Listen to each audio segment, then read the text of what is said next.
Hello everyone, welcome to our YouTube channel सर्विजियस। अब आज की इस वीडियो में हम लोग देखेंगे क्षेत्रीय संस्कृतियों का निर्माण। हमारा क्लास 7th का एनसीईआरटी है। आज हमारा 7th चैप्टर भी है। तो हम इसको सीटेट के लिए देख रहे हैं, फिर आप किसी भी एग्जाम की प्रिपरेशन कर रहे हो तो एनसीईआरटी पढ़ना ज़रूरी है। तो हम इसको कंप्लीट करेंगे। तो फिर शुरू करते हैं।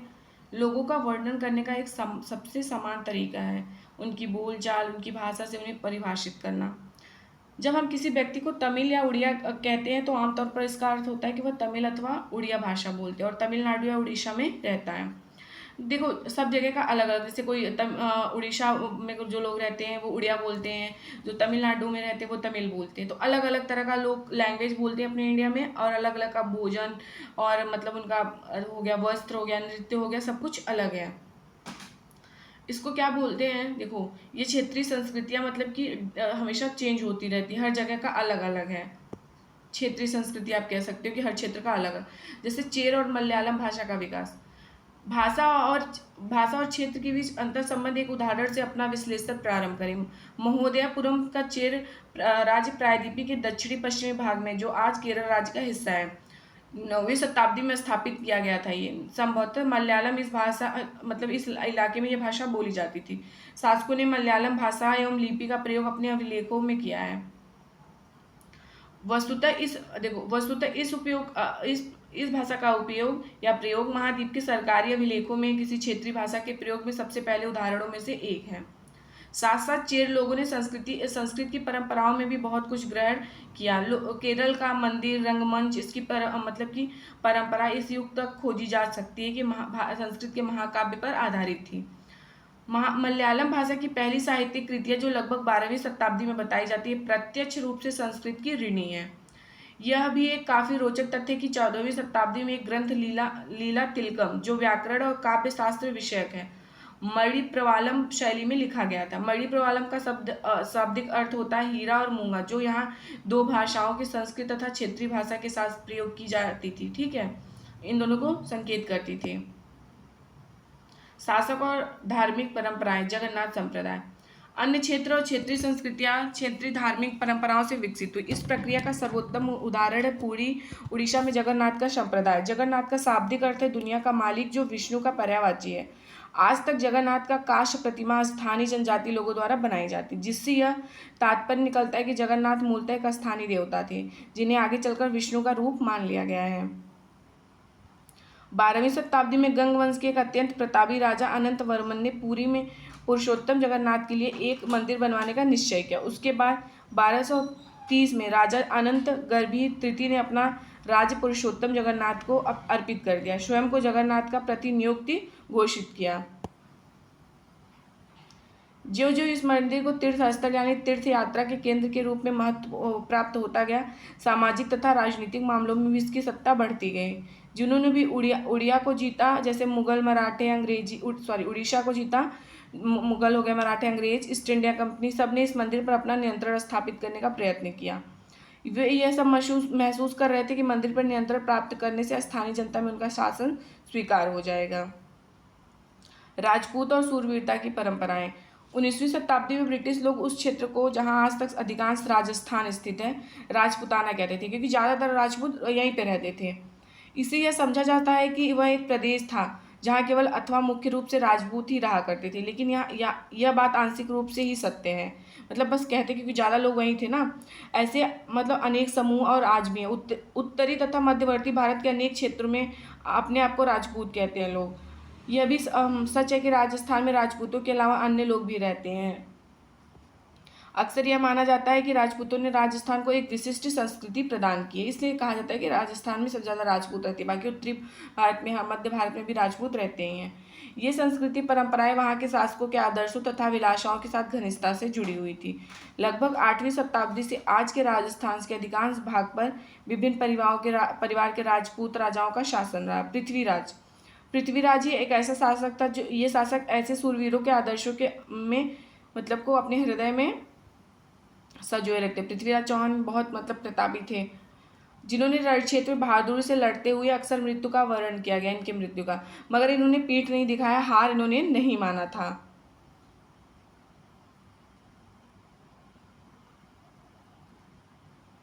क्या स्त्री भी इन कहानियों में मतलब इतनी सारी कहानी हर चीज़ लिखा गया, क्या स्त्रियों को भी स्थान प्राप्त था? कहीं कहीं यह चित्रित किया गया स्त्री अपने सूरवीर पतियों का जीवन मरण दोनों में अनुसरण करती थी। सती प्रथा यानी विधवाओं द्वारा अपने मृतक पतियों की चिता पर जिंदा जलने का प्रथा का भी कुछ कहानियाँ उल्लेख पाया जाता है कि मतलब हस्बैंड मर जाते थे तो वो लोग भी सती हो जाती थी, या फिर अपने हस्बैंड के साथ उसी मतलब की बॉडी पे वो भी जलाई जाती थी।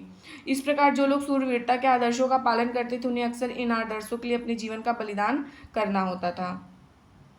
क्षेत्रीय सीमांतों से परे कथक नृत्य की कहानी। कथक देखो, यदि सूरवीरता की परंपराएं भिन्न भिन्न क्षेत्रों से भिन्न भिन्न रूपों में मिल सकती है तो नृत्य के विषय में भी यह सच है। आइए नृत्य का एक रूप कथक के इतिहास को देखिए। यह नृत्य शैली उत्तर भारत के अनेक भागों से जुड़ी है। कथक शब्द जो है किससे निकाला है? कथा शब्द से, जिसका प्रयोग संस्कृत तथा अन्य भाषाओं की कहानी के लिए किया जाता है। कथक मूल रूप से उत्तर भारत के मंदिर कथा यानी कहानी सुनाने वालों की एक जाति थी। ठीक है, ये कथाकार अपने हाव भाव संगीत अपने कथावाचक को अलंकृत किया करते थे।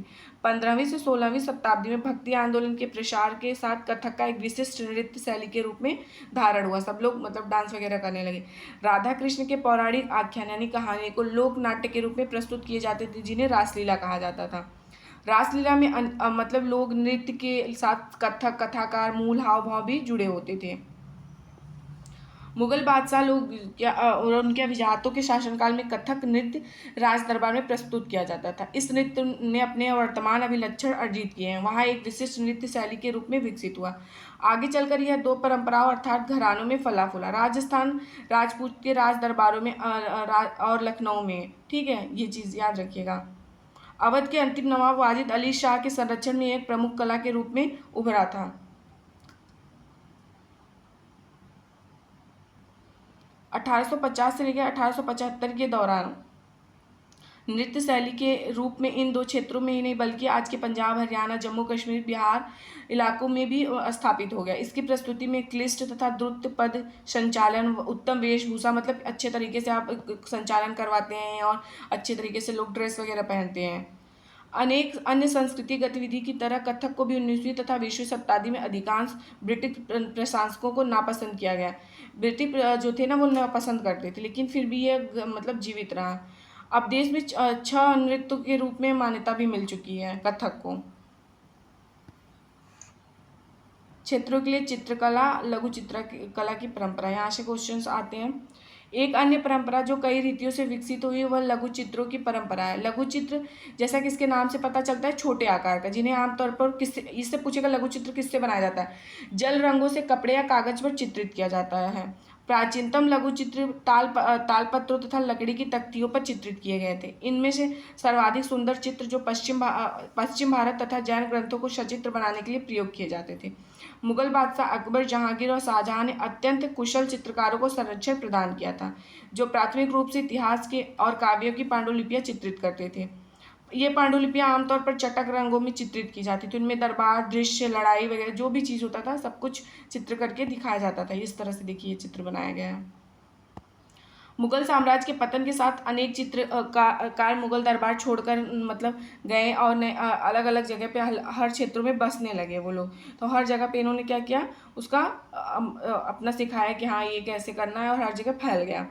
मुगल उदाहरणों का अनुसरण करते हुए शासकों तथा उनके दरबारों को दृश्य चित्रित किए जाते हैं। इसके साथ साथ मेवाड़, जोधपुर, बूंदी, कोटा और किशनगढ़ जैसे केंद्रों में पौराणिक कथाओं तथा काव्यों के विषय का चित्रण बराबर जारी रहा।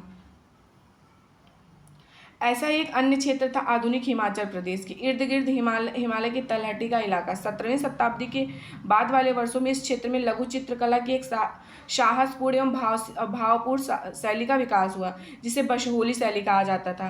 यहाँ जो सबसे लोकप्रिय पुस्तक चित्रित की गई थी वो भानुदत्त की रसमंजरी थी। भानुदत्त की पुस्तक का नाम क्या है? रसमंजरी। और बशहोली पेंटिंग हिमाचल प्रदेश की। 1739 में नादिर शाह के आक्रमण के और दिल्ली विजय के परिणाम स्वरूप मुगल कलाकार मैदानी इलाकों का, देखिए कितना सुंदर चित्र बनाया गया, इलाकों को अनिश्चितताओं से बचने के लिए पहाड़ी क्षेत्र की ओर पलायन कर गए थे, मतलब वहाँ पे चले गए थे ये लोग। 18वीं शताब्दी के मध्य भाग तक कांगड़ा के कलाकारों ने एक नई शैली विकसित की, जिसे लघु चित्रकारी में नई जान डाल दी, जिनके प्रेरणा स्रोत से वहाँ की वैष्णव परंपराएं, ठंडे नीले और हरे रंगों को सहित कोमल रंगों का प्रयोग और विषयों का काव्यात्मक निरूपण किया। कांगड़ा शैली की विशेषता थी ये कांगड़ा शैली। कांगड़ा चाय भी है हिमाचल प्रदेश की, ये चीज़ याद रखिएगा क्योंकि इसको जीआई टैग भी मिल चुका है। बंगाल एक मतलब कि इसको देखते हैं, एक क्षेत्रीय भाषा का विकास। जैसा कि हमने प्रारंभ में देखा है कि हम अक्सर क्षेत्रों के नाम से वहाँ के निवासियों द्वारा बोली जाने वाली भाषा के अनुसार निर्धारित करते हैं, इसलिए हम मान लेते हैं। जैसे बंगाल में लोग हमेशा बांग्ला बोलते हैं ना, किंतु यह दिलचस्प बात की कि आज बंगाली संस्कृति से निकली हुई भाषा मानी जाती है।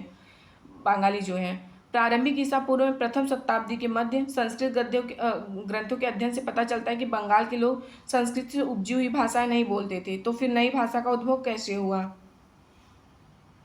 ईसा पूर्व चौथी तीसरी शताब्दी से बंगाल, मगध, दक्षिण बिहार के बीच वाणिज्यिक संबंध स्थापित होने लगे थे, जिसके कारण मतलब कि भाषा का आदान प्रदान होने लगा और एक दूसरे की मतलब की बात वगैरह जो था धीरे धीरे सीखने लगे। 18वीं शताब्दी से पाल के शासकों के अंतर्गत एक क्षेत्रीय राज्य का क्या हुआ उद्भव हुआ। 14वीं से 16वीं शताब्दियों के बीच बंगाल पर सुल्तानों का शासन रहा जो दिल्ली में स्थित शासकों से स्वतंत्र थे। 1586 में जब अकबर ने इस प्रदेश बंगाल को जीत लिया तो उसे सूबा माना जाने लगा। उस समय प्रशासन की भाषा तो फारसी थी, लेकिन बंगाली एक क्षेत्रीय भाषा के रूप में विकसित हो रही थी। बंगाली प्रारंभिक साहित्य को दो श्रेणियों में बांटा जा सकता है। एक श्रेणी संस्कृत की श्रेणी है, दूसरी जो उससे स्वतंत्र है। पहली श्रेणी से संस्कृत महाकाव्य में अनुवाद मंगल काव्य हो गया। जैसे इसमें मंगल काव्य का शाब्दिक अर्थ है शुभ यानी मांगलिक काव्य जो स्थानीय देवी देवताओं से संबंधित है। और दूसरा हो गया भक्ति साहित्य, जैसे गौड़ी वैष्णव आंदोलन के नेता जो थे श्री चैतन्य देव की जीवनियाँ हो गई। दूसरी श्रेणी में नाथ साहित्य शामिल है, जैसे मैनामती, गोपीचंद्र के गीत, धर्म ठाकुर की पूजा से संबंधित कहानियां, परिकथाएं, लोक कथाएं और गाथा गीत। पहली श्रेणी के ग्रंथों का काल निर्णय और अपेक्षाकृत सरल है। अब हम देखते हैं पीर और मंदिर। 16वीं सदी से लोगों की संख्या में पश्चिम बंगाल के कम उपजाऊ क्षेत्र को छोड़कर दक्षिण पूर्वी बंगाल के जंगली तथा दलदली इलाकों में प्रवास करना शुरू हो गया था। ज्यों ज्यों वे पूर्व की ओर बढ़ते थे, वे जंगलों को साफ करके भूमि में धान की खेती करनी, सने सने स्थानीय मतलब कि जल्दी जल्दी स्थानीय मछुआ तथा स्थानीय खेती करने लगे। स्थानीय जो अक्सर जनजाति थे, किसानों के नए समुदाय मिल गए। इन दिनों बंगाल पर मुगलों का नियंत्रण स्थापित हो गया था। इन्होंने पूर्वी डेल्टा के प्रदेश के केंद्रीय भाग में स्थित ढाका नगर में अपनी राजधानी स्थापित की थी। जैसे जैसे लोग गए हर जगह पे अपना अलग अलग विकसित करने लगे, जिसको जो भी स्थापित करना था वो सब करने लगे। मस्जिदें बना लेते थे जो इन इलाकों में धार्मिक रूपांतरण के केंद्रों के रूप में काम आती थी। प्रारंभ में बाहर से आकर यहाँ बसने वाले लोग इन अस्थिर परिस्थितियों में रहने के लिए कुछ व्यवस्था आश्वासन चाहते थे, और मतलब जो चीज़ ये सब मानते थे, एक हेड होते थे नेता। इन नेताओं के पास अलौकिक शक्तियाँ होती थी। स्नेह और आदर से लोग इन्हें पीर कहा करते थे। इस पीर श्रेणी में संत या सूफी और अन्य धार्मिक महानुभाव, साहसी, उपनिवेशी, देवत्व प्राप्त सैनिक एवं योद्धा, विभिन्न हिंदू एवं बौद्ध देवी देवता, यहाँ तक कि जीवात्माएं भी शामिल थी। पीरों की पूजा पद्धतियाँ बहुत ही लोकप्रिय हो गई। उनकी मज़ारें बंगाल में सर्वत्र पाई जाती हैं। सर्वत्र बंगाल में 15वीं शताब्दी के बाद वाले वर्षों में मंदिर बनाने का दौर जोरों से रहा। 19वीं सदी में आकर समाप्त हो गया। हमने देखा था कि मंदिर, अन्य धार्मिक भवन अक्सर उन व्यक्तियों या समूहों द्वारा बनाए जाते थे जो शक्तिशाली बन रहे थे।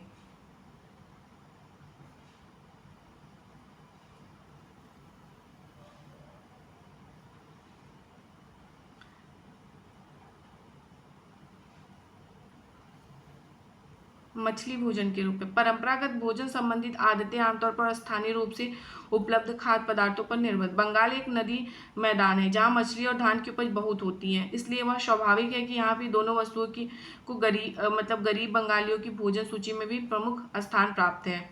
मछली पकड़ना वहाँ का प्रमुख धंधा रहा है। बंगाली साहित्य में मछली का स्थान पर उल्लेख मिलता है। इससे ज़्यादा और क्या होगा। मंदिरों और बौद्ध विहारों की दीवारों पर जो मिट्टी की पट्टियाँ लगी थी, उनमें भी मछलियाँ को साफ करते हुए टोकरी भरकर बाजार ले जाते थे। दर्शाया गया है ब्राह्मणों को शमीश भोजन करने की अनुमति नहीं थी, लेकिन स्थानीय आहार में मछली की लोकप्रियता को देखते हुए ब्राह्मण धर्म के विशेषज्ञों ने बंगाली ब्राह्मणों के लिए निषेध में ढील दे दी थी।